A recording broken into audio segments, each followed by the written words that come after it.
dalam bahasa Yunani. Dalam bahasa Yunani terdiri dari dua kata, yaitu axios yang artinya layak atau pantas, dan logos yang artinya ilmu. Nah, aksiologi ini adalah salah satu cabang filsafat yang mempelajari tentang nilai-nilai atau norma-norma terhadap sesuatu ilmu.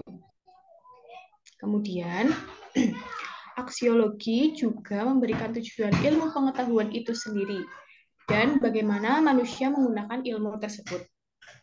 Jadi, hakikat yang ingin dicapai aksiologi ini menyangkut mengenai masalah nilai kegunaan ilmu, karena ilmu itu harus disesuaikan dengan nilai-nilai budaya dan moral, sehingga nilai kegunaan ilmu itu dapat dirasakan oleh masyarakat. Jadi, nilai tersebut itu biasanya sering kita jumpai dalam kehidupan sehari-hari, seperti jujur dan curang, benar dan salah, kemudian baik dan tidak baik. Di dalam aksiologis ini mengacu pada persoalan etika moral dan estetika, yaitu mengenai keindahan. Jadi, etika itu membahas masalah moral, perilaku, norma, dan adat yang berlaku pada komunitas tertentu. Nah, di dalam etika itu ada tiga macam. Ada etika deskriptif, yaitu yang menjelaskan kesadaran dan pengalaman moral secara deskriptif yang digolongkan dalam bidang ilmu pengetahuan berkaitan dengan sosiologi. Nah, yang kedua itu etika normatif, yang artinya memberikan petunjuk dalam mengambil keputusan yang menyangkut baik dan buruk atau benar dan salah. Yang ketiga yaitu ada mata etika. Itu adalah sebuah studi terhadap disiplin etika yang menyelidiki makna istilah normatif yang diungkapkan lewat pernyataan etis yang membenarkan atau menyalahkan suatu tindakan. Nah, yang kedua itu ada estetika yang membahas mengenai tentang keindahan ya. Tentang keindahan itu memiliki arti bahwa di dalam diri segala sesuatu itu terdapat unsur yang tertata, jadi harmonis dalam suatu hubungan yang menyeluruh.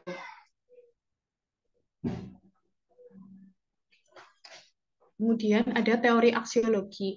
Teorinya itu ada tiga. Yang pertama teori objektivitas nilai, yaitu teori ini adalah teori sudut pandang yang menunjukkan bahwa nilai adalah objektif dalam arti nilai. Nah, teori subjektivitas nilai itu pandangan bahwa nilai-nilai seperti kebaikan, kebenaran, keindahan, kemudian tidak ada di dalam dunia real objektif. Nah, yang ketiga yaitu relativisme nilai. Jadi pandangan yang memiliki prinsip.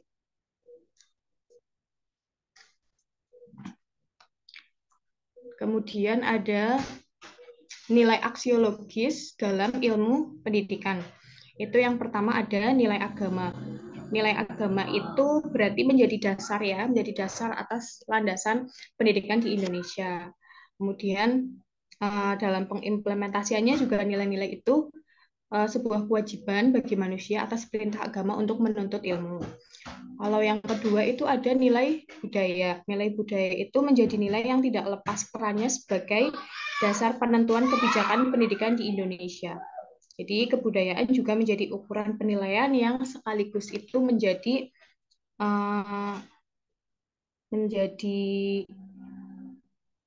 objek yang bernilai potensial. Kalau yang ketiga itu nilai Pancasila, berarti sebagai dasar negara Indonesia yang memuat nilai-nilai falsafah negara. Gitu. Kalau untuk melaksanakan nilai-nilai Pancasila, jadi yang dilakukan itu memahami nilai-nilai Pancasila, terus menjadikan Pancasila sebagai aturan hukum dalam kehidupan, serta memberikan contoh pelaksanaan nilai-nilai pendidikan kepada peserta didik dengan baik.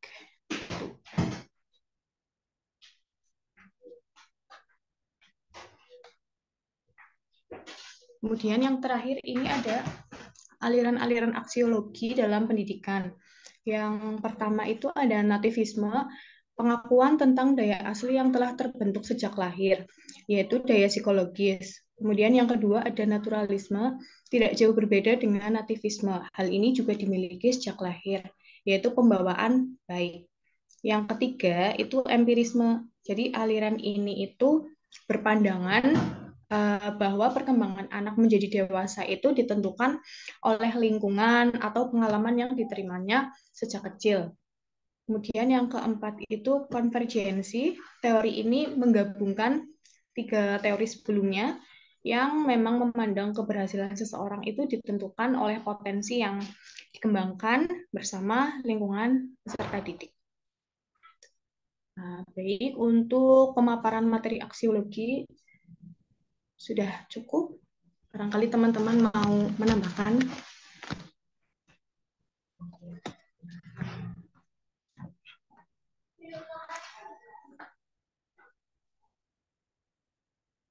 Terima kasih pada Ibu Sabrina Andin Rahmawati. Ini posisi lagi di mana nih? Di rumah, Pak. Di rumah. Kira di sekolah. Terima kasih. Saya kira tadi sudah mencakup semua pembahasan tentang aksiologi. Di bagian terakhir disampaikan juga aksiologi dalam konteks pendidikan ya. Jadi disampaikan ada nativisme, ada empirisme, kemudian konvergensi ya. Eh, Barangkali hari ini kalau ada dua ya dua, kalau satu ya diperdalam dengan dialog ya, dengan dialog. Dipersilakan siapa mau bertanya seputar aksiologi. Ya, aksiologi. Di sini Pak, saya Pak. Ye, silakan, Mutolib ya. Terima kasih Pak. Izin Mbak Andin untuk bertanya. Ya, pertanyaan dari saya yaitu apakah ada peran khusus bagi individu atau sebuah lembaga dalam menciptakan atau membentuk nilai-nilai moral dalam masyarakat menurut teori aksiologi seperti itu Mbak Andin. Terima kasih. Terima kasih Pak. Peran khusus. Ya. Iya, ditampung dulu apa nggih, Pak? Tampung dulu. Dari mahasiswi barangkali ada pertanyaan. Boleh juga tadi nanti di bagian penjelasan nanti bisa ditambahkan dari bacaan Anda ya, bacaan teman-teman yang lain terkait juga dengan aksiologi ya, dengan aksiologi. Mbak Andin izin bertanya. Oh ya, Ya, Mbak Rizky. dulu. Ya, ya Mbak Andin. Ya, Rizky. Ya, izin bertanya Mbak Andin untuk mungkin manfaat aksiologi sendiri untuk kehidupan sehari-hari seseorang gitu, contoh realnya seperti apa kayak gitu. Itu Mbak Andin, terima kasih. Manfaat aksiologi.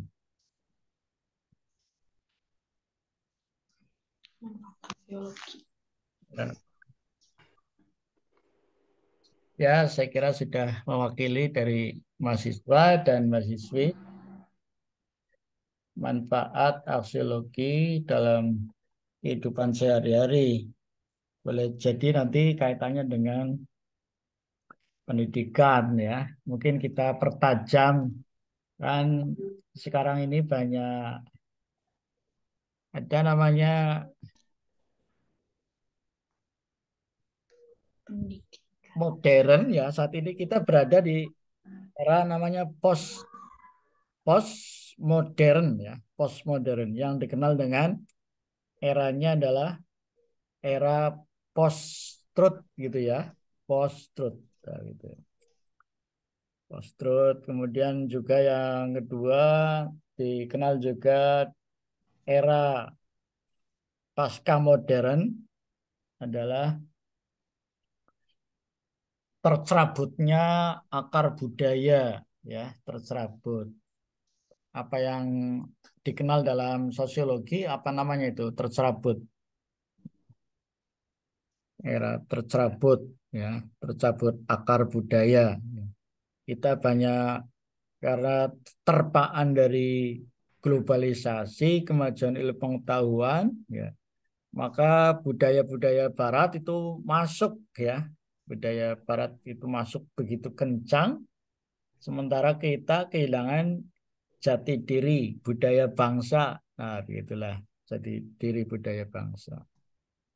Nah, itu nanti juga bisa dikritisi ya. Bisa dikritisi kalau dalam konteks tadi ada yang disebut dengan etika, estetika begitu ya. Ya, saya kira begitu. Nah, dipersilahkan. Oke, yang pertama saya akan menjawab pertanyaan dari Mas Mutolib dulu nih Pak. Iya. Jadi pertanyaannya itu tentang apa ada peran khusus bagi individu atau lembaga yang membentuk nilai moral dalam masyarakat menurut teori aksiologi. Ya, Jadi di dalam teori aksiologi itu peran individu dan lembaga sangat penting, sangat penting dalam membentuk nilai moral. Sebagai individu itu memiliki tanggung jawab untuk memahami, kemudian menghargai dan menerapkan nilai-nilai moral. Nah, kemudian dalam pendidikan itu berarti apa ya? Misalnya contohnya dalam lembaga pendidikan itu mengajarkan nilai-nilai moral kepada individu, juga menjadi lembaga yang dapat membentuk karakter serta moralitas siswa melalui proses pembelajaran yang didasarkan pada nilai positif. Jadi antara individu dan lembaga itu memiliki peran yang saling mendukung dalam menciptakan atau mungkin membentuk nilai-nilai moral dalam masyarakat. Gitu Mas TB. apa misalnya diberi contoh apa misalnya? Contohnya Contoh nilai moral masyarakat yang kemudian menjadi pembentuk dari nilai ya, terwujud dari moral. Kalau Baik. teorinya karakter itu ada eh, moral knowing, kemudian yang kedua moral value dan moral eh, karakter itu ya, moralnya sudah mempribadi itu. Apa misalnya yang yang kaitannya dengan eh, masyarakat ya, masyarakat atau moral masyarakat, kemudian karena terlembagakan maka menjadi moral sosial ya, moral sosial apa misalnya, saya kira ini banyak. Kalau ini nanti yang kaitannya dengan disebut dengan eh, local wisdom itu ya, local wisdom apa misalnya, boleh boleh jadi Jadi dengan kalau di masyarakat itu mungkin memperkuat hubungan sosial antar tetangga, misalnya apa ya Pak? Kemudian menciptakan lingkungan yang lebih baik seperti itu. ya, ya boleh boleh itu kalau di daerah tertentu ada jam belajar ya, berapa jam belajar masyarakat mulai jam berapa? Maksudnya untuk anak-anak begitu, apa Pak? Ya, kan ada di masyarakat ada namanya jam belajar masyarakat. Kalau mungkin kalau di daerah kita di Banyumas belum ada jam belajar ya. Tapi di daerah tertentu ada dipasang plang-plang itu namanya jam belajar masyarakat. Ada yang tahu yang pernah survei jam belajar masyarakat dari jam berapa sampai jam berapa?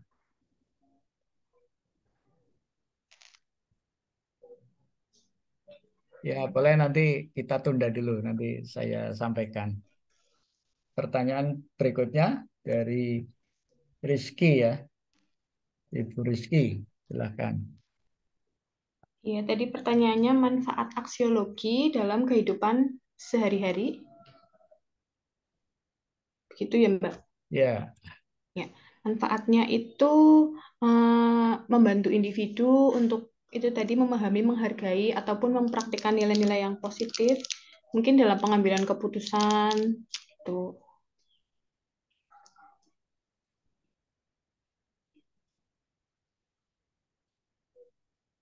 dalam pengambilan keputusan. Contohnya bagaimana? Contohnya kalau di masyarakat, misalnya mau ada ini Pak 17-an, itu kan pasti ada yang apa? Ini biasanya ada panggung gitu loh Pak. Kemudian kan apa ya ngomongnya bingung. Kemudian pasti kan ada yang banyak memberi saran gitu Pak. Jadi nanti kan pasti salah satunya ada yang mengambil keputusan gitu. Contohnya kayak ketua RT apa RW gitu. Biasanya kalau di sini tuh lomba-lomba kentongan, terus nanti yang mengambil keputusannya itu ketua RT. Misalnya mau konsepnya seperti apa, pelaksanaannya kira-kira tanggal berapa gitu.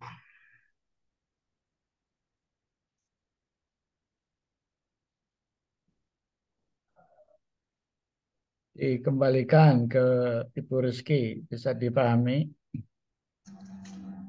Bisa, Pak. Ya. Satu lagi pertanyaan. Oke, mohon izin Pak. Iya, oke. Eh, Oke, silakan. Ya, terkait tadi dengan apa aksiologi ya, Mbak Andin, saya yang akan tanyakan adalah apakah ada penilaian umum yang digunakan dalam aksiologi begitu. Jadi penilaian umumnya yang digunakan dalam aksiologi begitu ada tidak? Begitu. Saja contohnya seperti apa? Ya.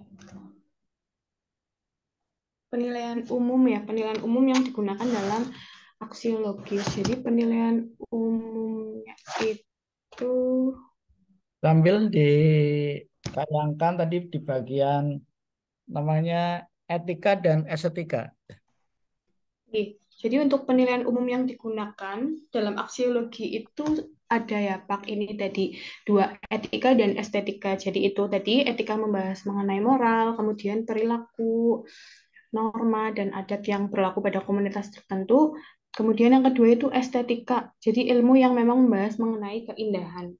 Jadi di dalam aksiologi ini penilaian umum yang seringkali melibatkan pertimbangan tentang nilai-nilai etika dan moral. Jadi itulah beberapa kriteria penilaian umum termasuk kebenaran, kemudian kesejahteraan sosial.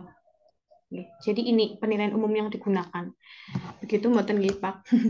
Mohon bantuannya. Kita share lagi yang etika. Bagian etika, estetika ya. Yang ini loh, Pak. Di atas, di atas. Itu ya. Apa ini? Belum. Ah ya, ya. Oke. Nah,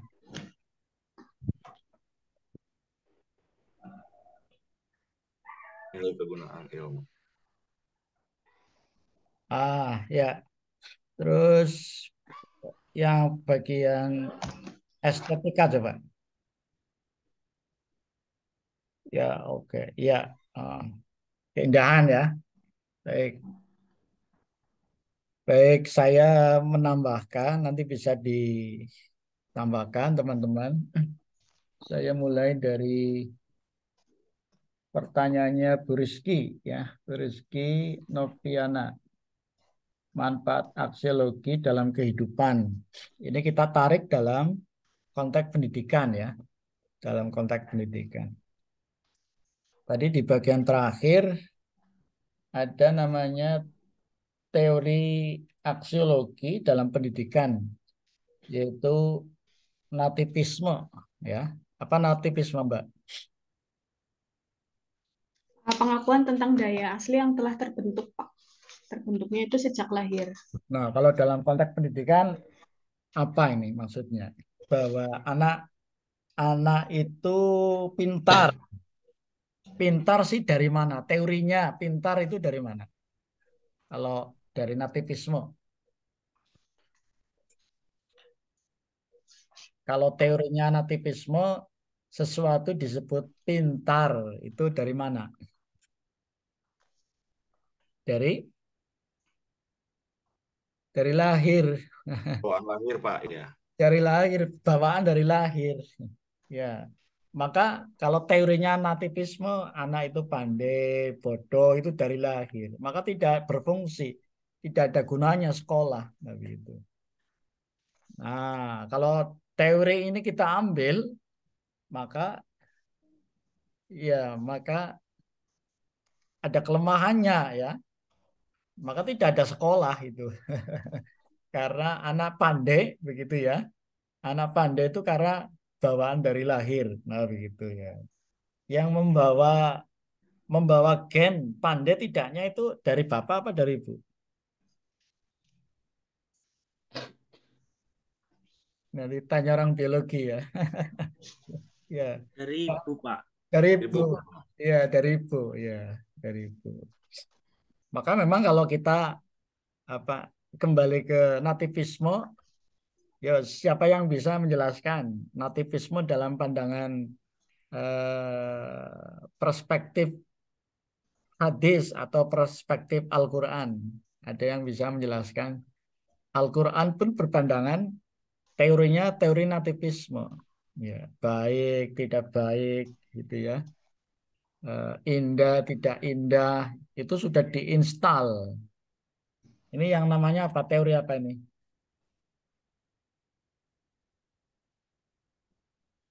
Tapi ini berbeda ya, berbeda. Ya, nativisme mungkin bisa diparalelkan dengan namanya teori fitrah, ya, teori fitrah, pembawaan, teori bawaan dari lahir.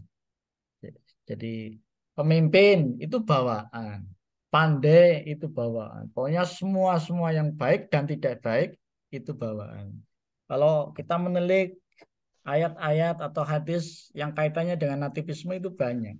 Nah, ada yang bisa menyebutkan satu saja apa misalnya? Suratnya surat apa? Surat Arum Bagus, betul ya. Surat Ar-Rum ayat 30. 30, 100. Surat surat 30 ayat 30. Bunyinya bagaimana?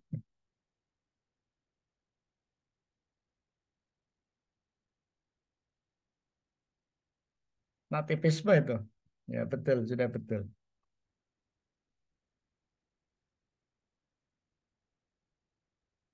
Bunyinya kalau yang masyhur itu surat Ar-Rum ayat 21 ya. Surat pernikahan. Nah, ini surat kelahiran. Nah, gitu, surat kelahiran. Ada yang hafal? Sudah betul ayatnya?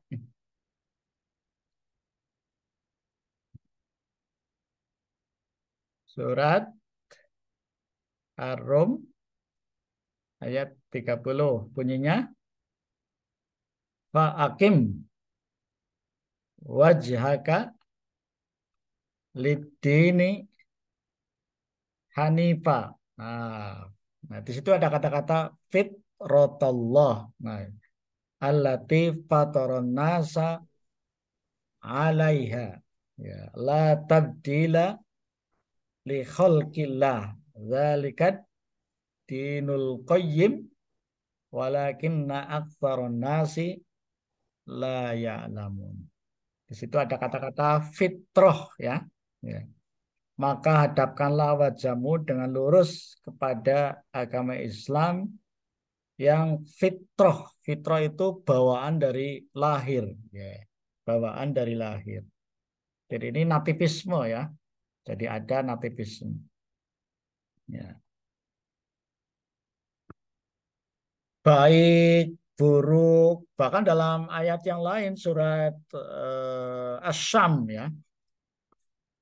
Surat Asy-Syam wa nafsi wa ma sawwaha, demi jiwa dan penyempurnaannya, fa'alhamaha fujuraha wa taqwaha, dan kami install ya, kami ilhamkan ke dalam setiap jiwa ada namanya potensi, ya, daya fujuroha, daya negatif, watakwaha, dan daya potensi positif, ya, berbuat dosa dan berbuat takwa, ya, jadi kebaikan. Nah, ini nampaknya dari telaah ayat ini namanya nativis, ya, bawaan, ya, asli bawaan, ya, bawaan. Tetapi nativisme dalam pandangan filsafat berbeda dengan nativisme dalam pandangan agama, ya, dalam pandangan agama. Kalau ini serta-merta sudah bawaan dari sana, ya. Tapi dalam Al-Qur'an ternyata, jadi kalau kata Ibnu Khaldun, kalau kita deret, kita urutkan dari atas sampai bawah, ya. Jadi kalau dalam jiwa kita itu ada potensi baiknya sekaligus ada potensi negatifnya.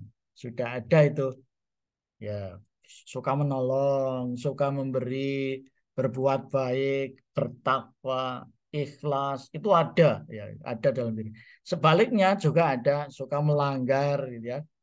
Potensi untuk berbohong, potensi untuk malas dan seterusnya itu ada. Tetapi potensi yang baik jauh lebih banyak dibandingkan negatifnya. Jadi, nah, sekarang ayat yang kaitannya dengan empirisme.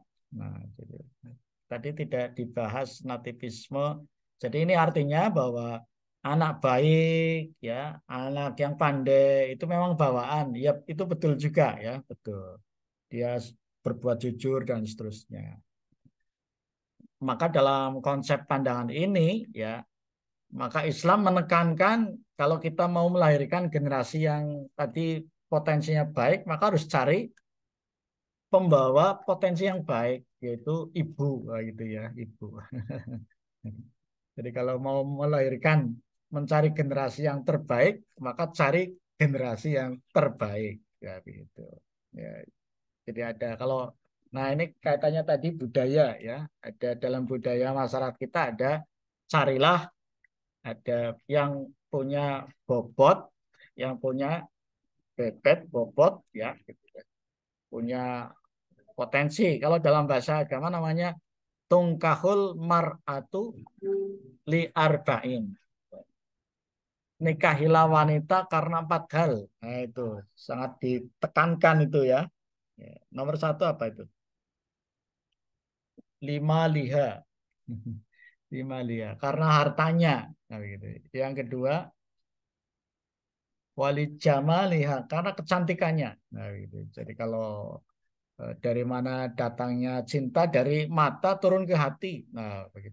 Maka seringkali yang hal-hal yang indrawi, ya, indrawi itu menjadi faktor munculnya, ya, jatuh cinta, ya. Maka tidak salah mencari yang cantik, ya. Kemudian yang ketiga karena nasabnya. Nah, begitu, nasabnya. Ini nasabnya orang baik apa tidak? Nah, begitu, ya. Cari, nah, gitu, ya. Tetapi yang fisik-fisik itu, ya, ada nilainya, tetapi dalam agama ada yang terakhir, yang keempat. Yang keempat, walidinika, ya, walidiniha, karena agamanya. Fasbar bidzatid, ya, carilah agama karena yang dengan agama itu maka akan memberikan keuntungan, memberikan penyelamatan, ya, kebahagiaan. Dalam hadis yang lain, siapa yang menikah karena kekayaannya, maka akan aku berikan kepadanya kemiskinan. Nah, gitu, ya. Maka dalam pernah Bupati Banyumas itu berpidato di UMP, ya. Jadi setelah ada sertifikasi guru, ya, ternyata perceraian di kalangan guru itu naik. Jadi sebelum ada sertifikasi, ya, keluarganya itu rukun-rukun saja itu, ya, rukun-rukun. Tapi setelah dikasih sertifikasi guru, ya, banyak ibu guru yang gajinya itu naik, uangnya banyak, tetapi angka perceraiannya itu tinggi. Di Banyumas itu perceraian di kalangan guru itu tinggi itu. Wah, berarti betul tadi ya hadis Nabi yang hanya menyandarkan ya pernikahan karena eh, semata ya karena harta ya semata itu maka akan diberikan kemiskinan. Kemiskinan. Maka Nabi memerintahkan fadfar bidzatid, cari ya yang agama. Jadi kalau kata Hamka ya, Hamka itu memberikan deskripsi itu. Jadi kalau tadi nomor pertama adalah karena harta, itu diumpamakan harta itu 01 ya, nolnya 1. Menikah karena kecantikannya, maka nolnya 2. Yang ketiga menikah karena keluarga, karena nasabnya, maka nolnya 3. Maka kata Hamka, betapapun nolnya banyak, ya, nolnya banyak dideret, kita buat nol, misalnya nativisme ini, deretan N sampai deretan K itu nol semua. Kira-kira ada nilainya tidak? Nol nativisme, nol nol nol nol nol nol sampai K. Itu tidak ada nilainya kalau tidak ada angka 1 ya, tidak ada angka 1. Jadi nilai 1, jadi angka 1 ditambahkan ke kecantikannya, 1 itu agama ya, tambah cantik ya, ada cantiknya, sudah ada agamanya, maka dia memberikan nilai. Itulah yang disebut dengan transendensi ya. Jadi agama itu menjadi mentransendensikan. Agama itu memberi makna ya. Jadi kalau 01 berapapun nolnya banyak dideret, tapi kalau tidak ada angka satunya maka tidak bermakna. Nah, begitu. Itu maka dalam pandangan nativisme benar juga, tetapi perlu diketahui bahwa nativisme itu kalau dalam konteks agama ya perlu dihidupkan dengan namanya empirisme ya, empirisme. Sekarang dalil yang kaitannya dengan empirisme. Kalau tadi hadisnya nativisme, oke, seolah-olah memang Islam cenderung ke nativisme. Tetapi ada ayat atau hadis yang lain bahwa teori kebenaran dalam pendidikan ada empirisme. Ya, coba ayat empirisme surat atau ayat atau hadis.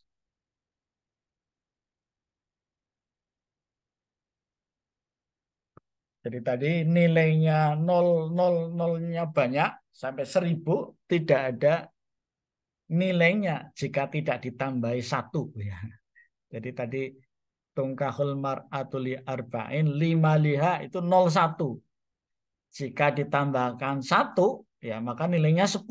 Nah, begitu nilainya 10. 1 itulah yang disebut dengan mentransendensikan, memberikan makna ya. Apa yang memberikan makna? Agama. Nah, gitu ya. Agama. Empirisme, teori empirisme dalam hadis apa misalnya? Kalau ayat tentang atau hadis tentang pendidikan nomor 3 itu kalau yang terkenal dalam fakultas tarbiyah itu namanya masih terkait tadi Mas Fotoli menyebutkan surat Ar-Rum ayat 30.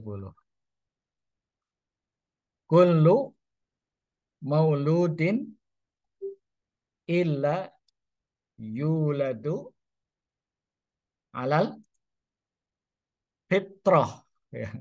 Ada yang bisa meneruskan kullu mauludin illa yuladu alal fitrah. Nah itu. Tapi itu belum selesai ya. Setiap bayi yang dilahirkan dalam keadaan fitrah. Nah itu berarti teori 1 itu, nativisme. Tapi hadisnya tadi hadisnya menjelaskan juga atau ada penguat korelasinya dengan surat 30 ayat 30. Tetapi masih koma ya. Hadisnya diteruskan fa'abawahu yuhawidanihi au yunassironihi au yumajjisanihi. Ada yang tahu artinya? Fa'abawahu. Nah, ini namanya empirisme. Orang tuanya lah atau keluarganya lah yang menjadikan nativisme tadi berubah. Ya. Fa'abawahu yuhawidanihi, sehingga anaknya tadi lahirnya memang baik, ya, beragama Islam, bertauhid, sudah dalam keadaan baik, tetapi bisa dirubah oleh empirisme, oleh keluarga. Yaitu maka fa'abawahu, karena peran orang tuanya lah, lingkungannya lah, yuhawidanihi, yang menjadikan anak yang tadi dalam keadaan baik berubah menjadi Yahudi. Yahudi. Au yunasironihi, menjadi Nasrani, menjadi orang-orang yang Nasrani. Au yumajjisanihi, menjadi penyembah berhala. Nah, begitu. Maka empirisme, ya. Maka dalam konsep agama barangkali kalau dipadukan ya nomor 4 tadi yang paling tepat ya, nomor 4 namanya konvergensi. Ya, di samping nativisme penting ya, maka empirisme juga penting. Maka dalam kita kalau hari ini milad Muhammadiyah ya, yang ke-111 ya, 100 ke 11 itu tema sentralnya adalah apa yang disebut dengan berupaya ya, berupaya konvergensi itu ya. Kita berupaya punya cita-cita ya, punya cita-cita. Nah, ini yang disebut dengan konvergensi. Jadi kita punya namanya dasar, sekaligus juga kita punya campur tangan. Jadi usaha penting gitu ya. Usaha penting. Nah, itu. Tapi yang jauh lebih penting adalah menyeimbangkan kedua-duanya. Jadi era et labora, nah gitu ya. Berusaha dan berdoa bersama-sama. Nah, begitu. Itu yang itu nanti dalam teori pendidikan dua-duanya dikonvergensi. Konvergensi itu disatukan ya, dikonvergen, dikembangkan beriringan. Ya. Jadi kalau kita melihat mungkin dalam konteks pendidikan saat ini ya, konteks pendidikan saat ini mungkin mata pelajarannya jangan banyak-banyak, harusnya ya. Jadi kalau anaknya tidak bakat di akademik ya, ya pelajarannya jangan banyak-banyak, dites dulu. Nah, mungkin di beberapa sekolah sudah begitu masuk dites. Oh, ini kecenderungannya ke bidang teknik. Ya, mungkin pelajaran yang lain dikesampingkan. Mungkin di drill pada bidang teknik. Maka mungkin masuk ke SMK. Nah, gitu ya. Jadi pelajarannya nggak usah banyak. Ya. Mungkin juga ini masuk ya, masuk di bidang olahraga. Ya, maka pelajarannya jangan usah banyak-banyak. Di drill saja. Kan banyak anak yang sukses ya. Yang sukses pelajaran umumnya nggak bisa, tetapi karena dia lebih pada motorik ya, mungkin di drill, nah gitu. Ya, anak-anak berbakat ya. Hari ini di UMP ada anak berbakat juga ya, olahraga, di bidang olahraga itu. Bahkan kita apa ini anak beberapa mahasiswa ya, beberapa mahasiswa itu sudah mungkin karena setiap PON itu mencari atlet ya, maka mahasiswa kita itu kemudian hampir setiap 5 tahun sekali itu pindah. Jadi pindah alamatnya karena memperkuat provinsinya ya di PON. Ya, tahun lalu di Jawa Tengah, tahun berikutnya di Kalimantan, muter begitu ya, muter. Nggak pernah kuliah itu akhirnya ya.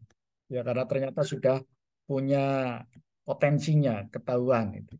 Bahkan sudah memperkuat juga di Olimpiade ya, Olimpiade di bidang bela diri itu.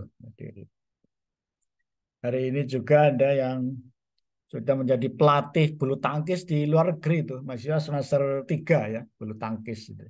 Nah, terus kuliahnya gimana Pak? Ya, kuliahnya memang ditinggal itu, karena dia lebih banyak mengembangkan, tapi kuliahnya tetap jalan, mungkin mengimbangi begitu ya, mengimbangi. Sekarang ada namanya online ya. Jadi kalau di luar negeri memang eh, pelajarannya tidak banyak, sudah dideteksi dia minta kemana gitu. Jadi misalnya anak-anak tamat SMP ya, kita tanya itu, kamu mau kemana itu. Kalau ke bidang teknik kejuruan ya mungkin ke SMK begitu ya. Kalau mintanya nanti lebih kepada akademisi mungkin SMA dan seterusnya.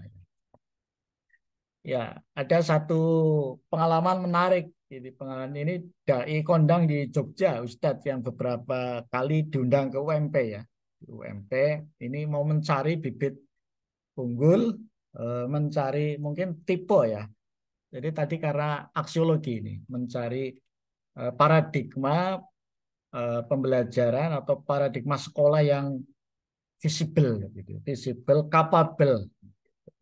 Nah ini kisahnya dari dai terkenal di Jogja. Jadi anak-anaknya dia lulusannya banyak yang luar negeri, tapi anak yang terakhir itu agak terbelakang dalam artian tidak seperti kakaknya ya. Ya, tidak pandai, ya, tidak menunjukkan kecerdasan seperti kakak-kakaknya ya. Soalnya kuliahnya di luar negeri. Tapi sang orang tua kepengen juga ya seperti menginginkan seperti kakak-kakaknya yang ke luar negeri itu ya, pandai di bidang akademik. Tapi karena anak kan punya tadi potensi ya, nativismenya ya, punya kemampuan berbeda-beda ya, unik ya. Jadi tidak bisa dipaksakan. Nah, ternyata bidangnya dia adalah di bidang perbengkelan itu ya, bengkel. Maka disekolahkan tidak ke kampus, tetapi di bidangnya adalah di SMK. Hanya mengambil ya semacam kursusan.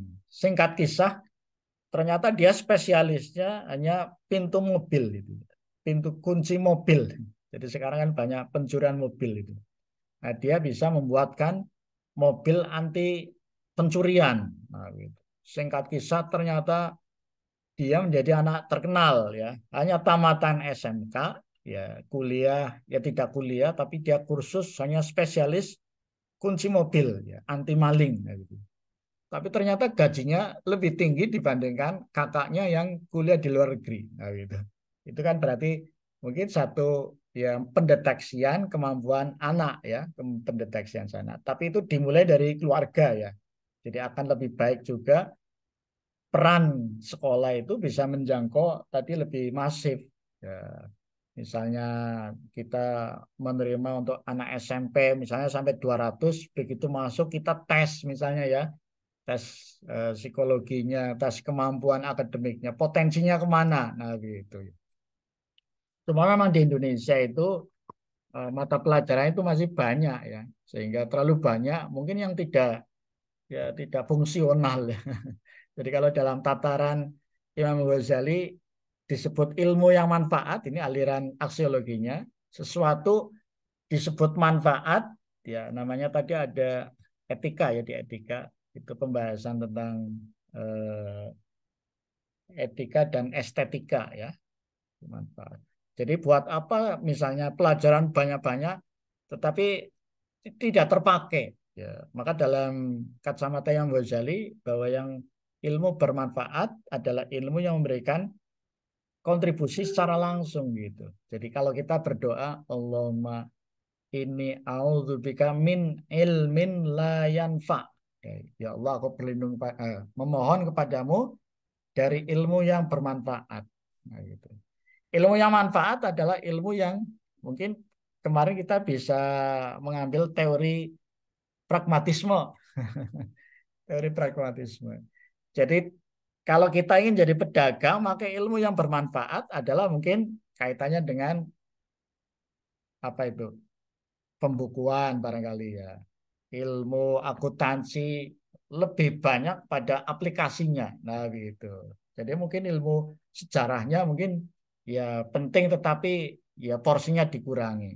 Nah, tapi bagi misalnya ini bidangnya lebih pada eh, farmasi misalnya, maka ilmu yang manfaat ya tadi kaitannya bisa menjadi ilmu tentang ya substansi farmasinya, tetapi sekaligus juga aksiologinya. Kan ada yang meracik obat tetapi dengan bahan yang haram misalnya begitu. Jadi kalau kita membuat obat yang haram kemudian dipakai oleh orang lain misalnya ya, kita namanya dosa jariah itu. Nah, itu manfaatkan. Tapi kalau di farmasi kan ada etika ya, etika profesi gitu. Etika profesi. Nah, profesinya itulah yang etikanya itulah yang mengantarkan menjadi penyelamat ya.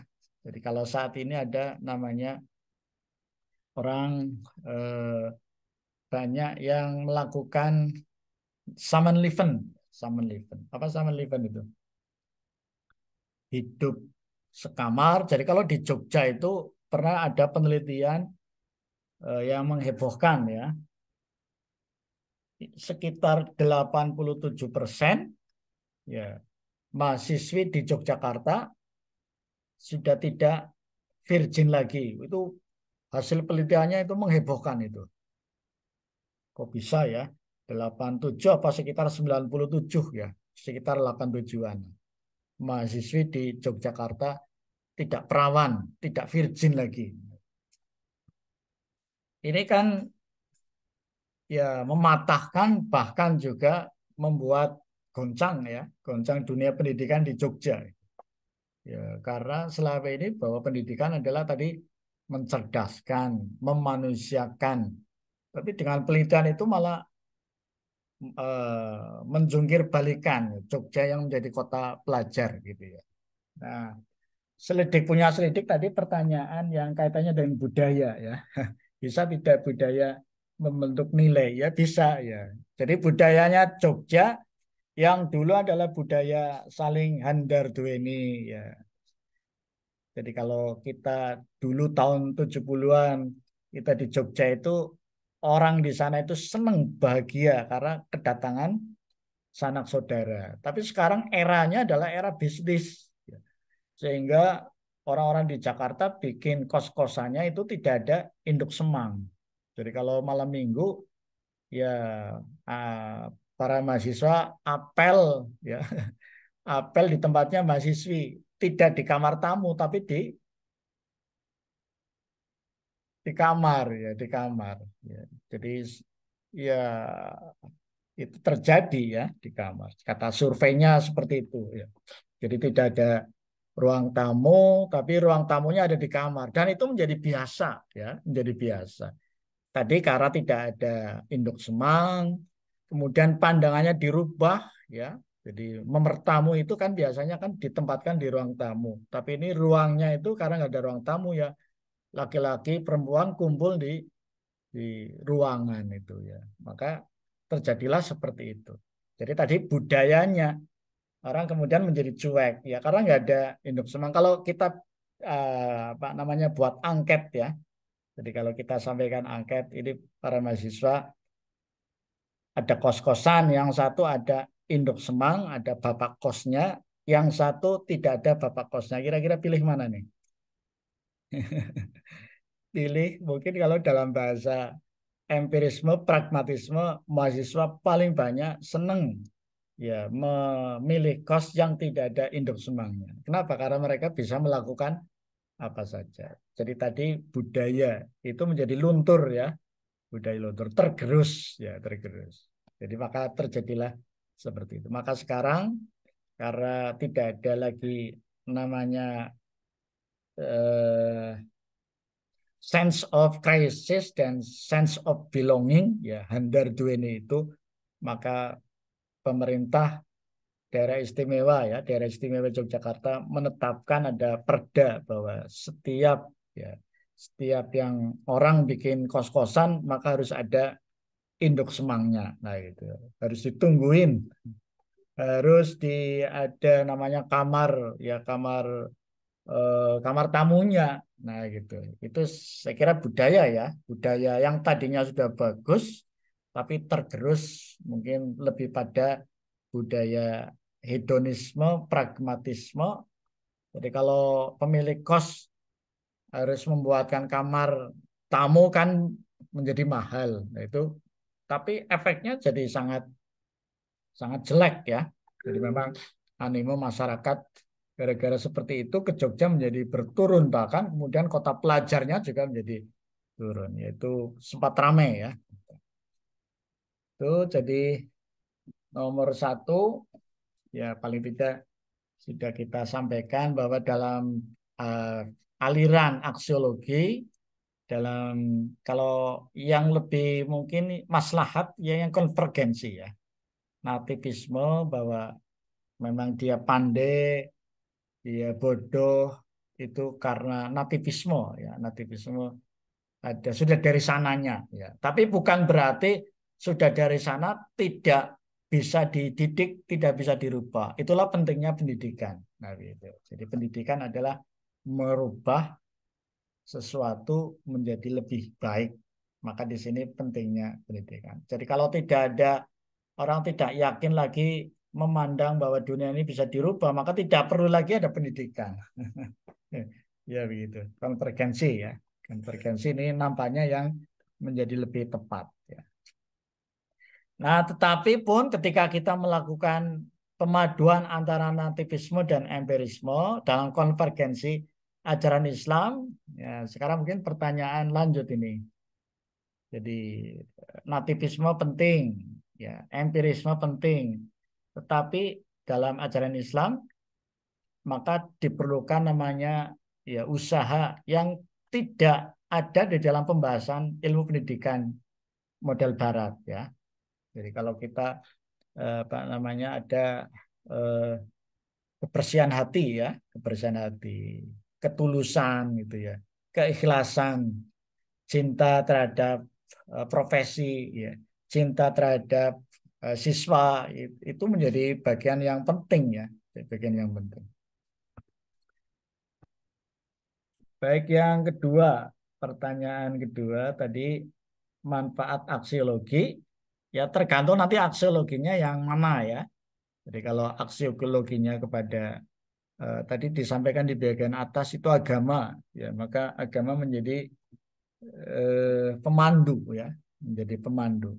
Jadi karena agama ini berasal dari Allah, berasal terutama adalah kalau Islam itu Islam arti dasarnya kan selamat ya.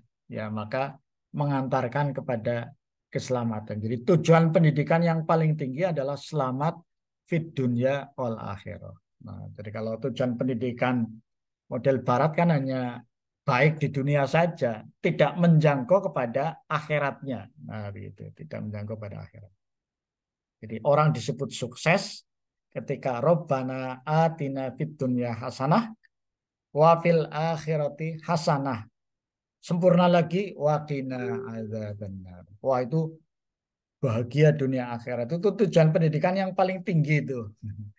Nah, kan kalau dalam teori kemarin bahwa kebenaran itu hanya sejauh radius pada materi, maka di barat itu tidak ada bagaimana siswa itu menjadi soleh ya, siswa itu menghormat orang tua ya, siswa itu baik akhlaknya, siswa itu khusyuk sholatnya tidak ada itu ya. Ya, bagaimana siswa itu menjadi rajin beribadah itu tidak ada. Nah, itu.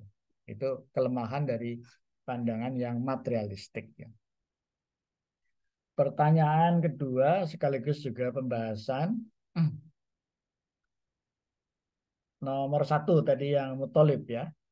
Ya, peran khusus individu masyarakat. Nah, sekarang ada yang disebut dengan namanya postrat tadi ya, postrat. Jadi salah satu efek dari postmodern, tahapan kita namanya postmodern ya. Itu adalah post-truth. Post-truth. Apa itu post-truth? Kebenaran, kebaikan yang tidak pernah ditampilkan, tidak pernah dikenalkan, tidak pernah dipasarkan, maka itu akan kalah ya, dibandingkan dengan kejahatan, kejelekan yang selalu ditampilkan. Nah, itu teorinya begitu. Supaya kalau kita tes, ya kalau kita tes ini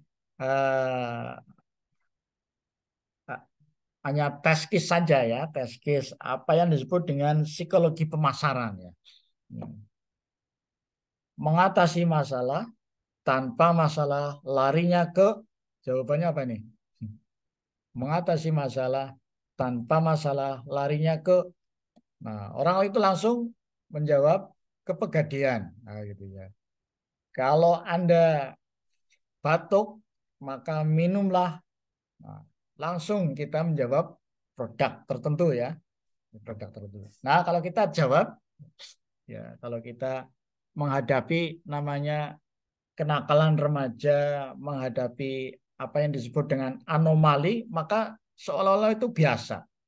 Maka ada gium di masyarakat, mencuri itu tidak boleh. Tapi sekarang menjadi mencuri itu boleh asal tidak ketahuan. Nah, begitu kan? Jadi boleh asal tidak ketahuan. Ya, kalau dalam bahasa agama kan sesuatu tidak akan terlepas dari ya absen dari Allah ya. Ya, walaupun tidak ada orang lain yang mengetahui kita, tapi kalau dalam bahasa namanya aksiologinya spiritualitas tadi, maka tidak mungkin ya Tuhan itu absen karena Allah itu senantiasa mengawasi diri kita. Ya. Allahu la ilaha illa huwal hayyul qayyum la ta'khudhuhu sinatun wala naum. Ya, Allah itu zat yang maha mengawasi, tidak pernah mengantuk dan tidak pernah tidur. Ada lagi sekarang ya, korupsi tidak boleh ya, korupsi. Tetapi sekarang menjadi boleh itu ya. Korupsi boleh asal dilakukan bersama-sama. Jadi korupsinya berjamaah itu. Jadi kalau banyak anggota dewan di Malang itu ya hampir semua masuk penjara itu karena melakukan korupsi secara berjamaah. Nah, yang negatif-negatif itu, jadi kita hari ini kita melihat ada namanya eh, buzzer ya, buzzer itu ya, buzzer. Buzzer itu satu apa kejelekan ya. Jadi tujuannya apa? Menyiarkan ya mainstreamnya itu ya agar orang itu menjadi ya akrab, menjadi kebaikan itu boleh jadi akan tenggelam ya. Kalau sementara tidak pernah ditampilkan. Jadi booster-booster itu merusak juga ya. Jadi ada booster yang positif, ada yang negatif. Jadi kita lihat peperangan eh, Palestina dan eh, ini lebih pada sebenarnya bukan peperangan ya, ya penjajahan gitu ya, penjajahan. Zionis ya, Zionis agresi militer Zionis ya, Zionis mencaplok ya, kemudian menindas. Hari ini kita melihat bahwa banyak juga yang membela bukan Palestina tetapi agresornya, ya. Agresornya Zionis ya. Zionis banyak juga yang setuju itu. Itu ternyata juga ya buser ya, buser. Bahkan buser itu gajinya besar. Nah, begitu. Buser gajinya besar. Nah, itulah yang disebut dengan post truth ya, post truth. Maka kata Ali bin Abi Thalib bahwa eh, kebenaran ya al-haqqu bila nidhamin yahlibul batil binidhamin. Satu kebaikan itu akan terkalahkan ya, oleh kejelekan yang terorganisir. Jadi kebaikan apapun kebaikan jika tidak dimanage, jika tidak diatur, jika tidak ditandim ya, itu akan terkalahkan oleh kejelekan yang terorganisir. Nah, maka di kaitannya konteks pendidikan ini ya kita perlu ada namanya strategi pengajaran, strategi pembelajaran. Itu dalam rangka apa? Biar efektif, ya, efektif ya. Jadi banyak hal yang sekarang namanya terjadi penjungkir balikan ya. Ada buku kemarin saya tampilkan ya, saya tampilkan buku judulnya matinya matinya kepakaran. Eh, Mbak Sabrina coba keluar dari share screen.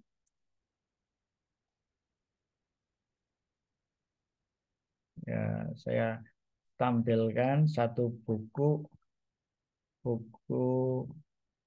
matinya kebakarannya.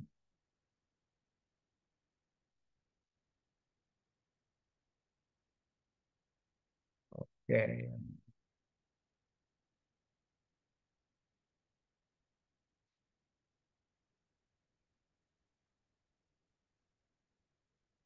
The death of expertise, ya, matinya kebakaran, ya. The campaign gains established knowledge and why it matter, ya. Kenapa ini bisa terjadi, ya? Ini sangat bukunya laris, ya. Death of expertise. Jadi orang sekarang kan cenderung pada yang namanya instan. Instan. Jadi instan apa-apa instan. Tapi apa kata WA, ya, maka kemudian kita telan mentah-mentah. Nah, begitu, ya.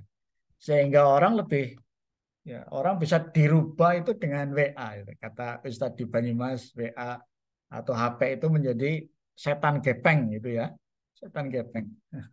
Itu yang merubah dunia sekarang adalah teknologi informasi yang ada di HP kita, ya.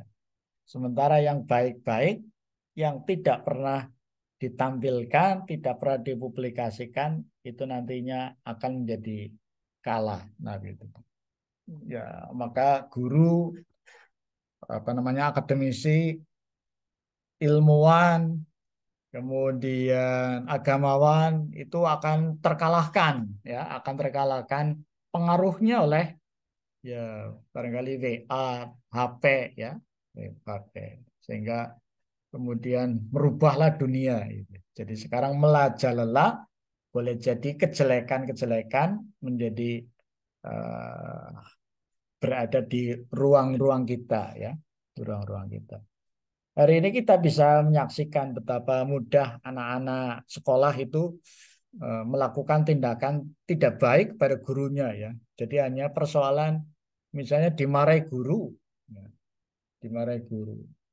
Maka sang anak ini tidak hanya marah kepada gurunya, bahkan nantang gelut dengan gurunya itu, ya. Mas, coba bajunya dimasukkan. Cuma perintah begitu, ya.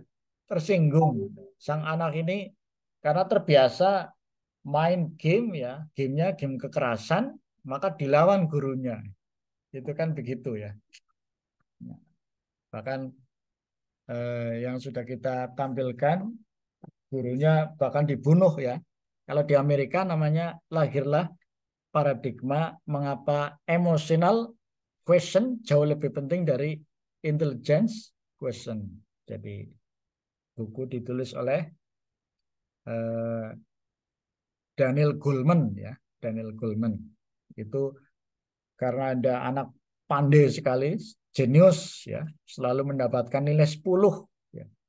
Tapi ketika satu saat oleh gurunya itu dia hanya mendapatkan nilai 95, ya, 95 sekian lah, 95. Sang anak yang super jenius tadi marah-marah gitu, ya. Pak Guru sudah menghina saya kan orang paling jenius, ya, paling pandai, matematika selalu dapat 10. Ya, itu berarti karena sudah terbiasa tadi main game, ya, dalam benak anak itu melawan, ya, melawan itu. Maka terbesit gurunya harus dilawan. Maka bawalah pistol, ya, dari rumah, kemudian Pak Gurunya itu ditembak oleh anak tersebut. Jadi kalau di Amerika pistol kan hal yang biasa, ya. Jadi kita kalau di Indonesia masih ada perlindungan, ya, perlindungan. Pistol itu hanya orang-orang tertentu, ya. Akhirnya apa? Gurunya ditembak itu, ditembak oleh, ya, anak didiknya sendiri, anak yang paling pinter, ya. Kenapa ini bisa terjadi? Ya, tadi karena juga situasi masyarakat yang mendidik, ya, ya, mengkondisikan, bukan mendidik tetapi mengkondisikan. Jadi kita berada pada ruangan yang berpengaruh. Maka ada namanya integrasi, interkoneksi lingkungan pendidikan dengan lembaga institusi pendidikan yang lain. Jadi kalau kita sudah di sekolah sudah membangun kebaikan, Ya, tetapi kalau masyarakatnya kemudian tidak memiliki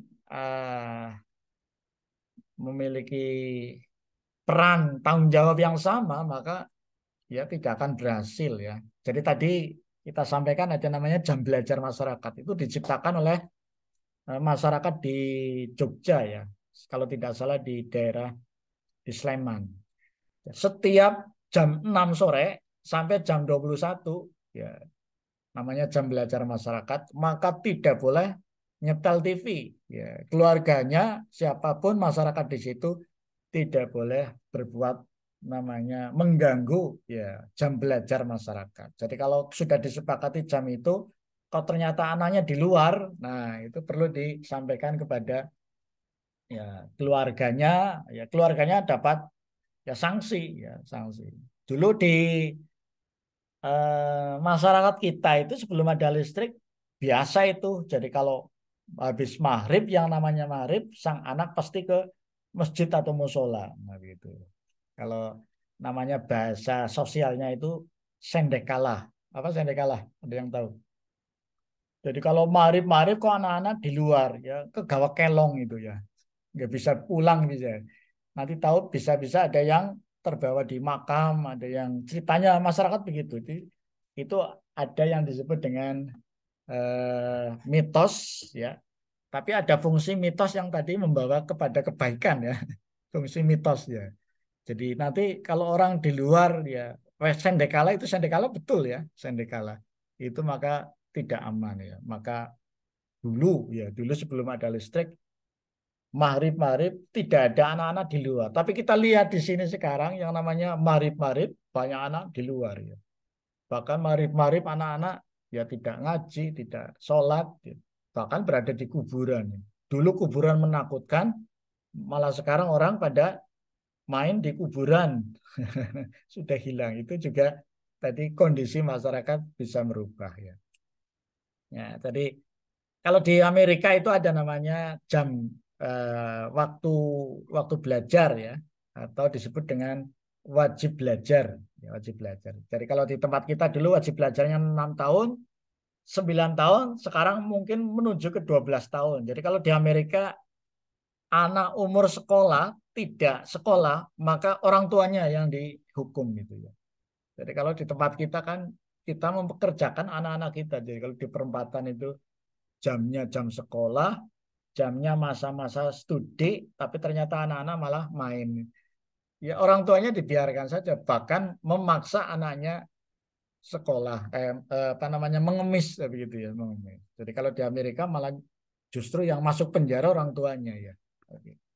Ini tadi perubahan ya paradigma eh, yang boleh jadi apa yang tadinya bagus sekarang karena ada terpaan kebutuhan, terpaan dari masyarakat perubahan ya, maka menjadi berubah juga gitu.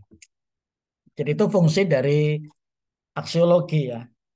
Akan lebih penting lagi nanti aksiologi tadi kaitannya dengan etika dan estetika. Saya sampaikan misalnya etika dan estetika itu juga namanya teori teori filsafat ya, teori filsafat baik dan buruk sebenarnya itu ya. Nah, baik dan buruk saat ini juga berubah. Baik dan buruk. Kalau kita lihat sekarang baik dan buruk itu namanya pertentangan ya, pertentangan. Jadi masyarakat sekarang sedang diuji ya paradigmanya baik dan buruknya sesuai dengan namanya cara memandangnya. Cara memandang. Ada satu daerah masyarakat yang kalau anaknya itu eh, anak perempuannya nikah senang bahagia. Nah, alhamdulillah senang. Tetapi kalau anaknya itu menikah berkali-kali ya kawin cerai itu akan lebih senang lagi gitu. Karena apa? Karena orang tuanya itu menjadi kaya. Nah, gitu. Ada penelitian yang menarik ya, ini yang menarik. Itu sampai begitu ya, sampai begitu. Maka kemudian di daerah ini pernah ditampilkan juga di Sigli, Siglinya punyanya SCTP dulu ya. Jadi sekarang di daerah-daerah Puncak, Bogor, ada yang namanya kawin kontrak, begitu, kawin kontrak. Jadi kontrak nikahnya itu hanya mungkin setahun, ada mungkin juga setengah tahun gitu ya, sesuai dengan kontraknya. Itu marak gitu, terutama di Bogor ya. Jadi ini mengapa muncul seperti itu? Itu juga budaya namanya tadi pertemuan kemarin ada yang disebut dengan paradigma atau nilai hedonisme. Ya. Sesuatu benar jika sesuatu sesuai dengan ya kacamatanya, ya hedon ya, keinginannya, ya. Pragmatis, pragmatis. Jadi kalau orang ingin dapat, jadi orang-orang kaya di luar negeri itu jalan-jalan ke Indonesia, wah orang Indonesia baik-baik, bahkan murah-murah ya, murah-murah. Jadi kalau nikah di luar negeri, terutama di Arab Saudi itu betapa sulitnya. Nah, maka orang Timur Tengah itu mendingan ya ke Indonesia ya hanya mungkin 100.000 dapat ya 200.000 dapat ya maka terjadilah pernikahan kontrak ya. Jadi masyarakat di daerah itu juga mau begitu ya, hanya nikah barangkali 3 bulan mereka dapat 5 juta 10 juta. Jadi itu begitu apa namanya berubah ya, perubahan namanya perubahan paradigma ya. Maka kemudian mereka datang juga kalau yang Muslim dari Timur Tengah kan datang ke KUA. Nah, KUA-nya juga ya mengizinkan ya, mengizinkan. Disepakati saya mau nikah dengan Anda, datang ke KUA, tapi hanya dalam waktu 6 bulan. Kenapa 6 bulan? Ya mungkin karena mereka visanya turis ya, kemudian pulang. Dalam waktu 6 bulan, sang anak tersebut ternyata mendapatkan uang 10 juta. Begitu mudah ya. Jadi mereka senang dapat 10 juta. Setelah itu sudah selesai. Tapi ini apa akibatnya itu? Akibatnya ya kalau laki-laki kan bisa pulang. Tapi kalau perempuan kan ada bekasnya itu ya.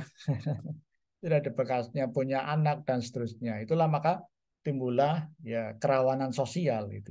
Itu hampir di kota-kota besar ya. Jadi maka ada namanya kawin kontrak. Kawin kontrak. Di Jepara juga begitu ya, Jepara. Nah itu menjadi problem. Maka disinilah pentingnya barangkali kita memegangi ya satu prinsip etika, moralitas yang kembali kepada agama karena agama kita mengajarkan kepada keselamatan dunia dan akhirat sekaligus keselamatan lingkungan kita. Jadi mungkin menurut tadi yang sebagian saya dapat uang 5 juta tetapi akibatnya ya kan rawan kerawanan sosial jadi ada namanya human trafficking. Jadi ini salah satu unggulan di Muhammadiyah Aisyah adalah jual beli anak ya, human trafficking. Saya kira begitu mungkin diskusinya karena waktunya sudah habis. Intinya bahwa aksiologi itu tergantung juga dari paradigma ontologinya ya. Baik benar, ya, indah tidak indah itu sangat tergantung dari ontologinya. Jadi kalau ontologinya materi tadi kalau orang Bogor tadi pragmatisme menjadi diambil tindakan ya, tindakan. Jadi diambil ya. Ini fungsi sekolah adalah mendewasakan, memberikan pandangan yang komprehensif, saya kira begitu ya. Jadi kalau masyarakat lebih menekankan kepada pragmatisme, maka apa jadinya ketika para wanita tidak punya suami ya, punya anak-anak ya itu menjadi ya human trafficking juga ya, human trafficking penjualan anak-anak itu menjadi keresahan sosial. Saya kira begitu. Mohon dimaafkan, silakan nanti dicek kembali di on class jika ada kesulitan nanti bisa disampaikan. Langsung saja jika sudah punya makalah nanti disampaikan kirim di email ke Mas Mutolib karena mau langsung di compile nanti pertemuan ke-12 lah sudah kira-kira sudah siap ya. Siap. Kita sudah siapkan juga untuk dukungan pendanaan dari Prodi S2 sebagai bagian kita untuk mencapai apa namanya OB ya salah satu outcome based education kita, ada tinggalannya yang mungkin nanti kata yang Ghazali, kalau kita bukan raja, kalau kita bukan apa namanya ulama, maka jadilah kita meninggalkan buku, karena kita dengan menulis buku itu menjadi manfaat dan bisa dikenal begitu ya. Tapi ala kulli hal adalah kita memberikan ya tinggalan yang baik ya. Mandalla alal huda atau mandalla ilal khair falahu ajru ka'amili biha. Jadi kalau buku kita dibaca memberikan manfaat orang lain, maka kita dapat pahala yang banyak. Saya kira begitu sebagai tinggalan. Kita akhiri dan baca hamdalah. Terima kasih. Alhamdulillahirabbil alamin. Wassalamualaikum warahmatullahi wabarakatuh. Waalaikumsalam Waalaikumsalam warahmatullahi wabarakatuh. wabarakatuh. Sabrina sudah punya makalahnya? Sudah jadi? Belum, Pak, masih proses. Oh ya, oke. Nanti dikirim jika sudah, dikirim ke Mas Mutolib, nanti CC-nya ke saya ya. Iya. Yang lain juga demikian. Terima kasih izin lab ya.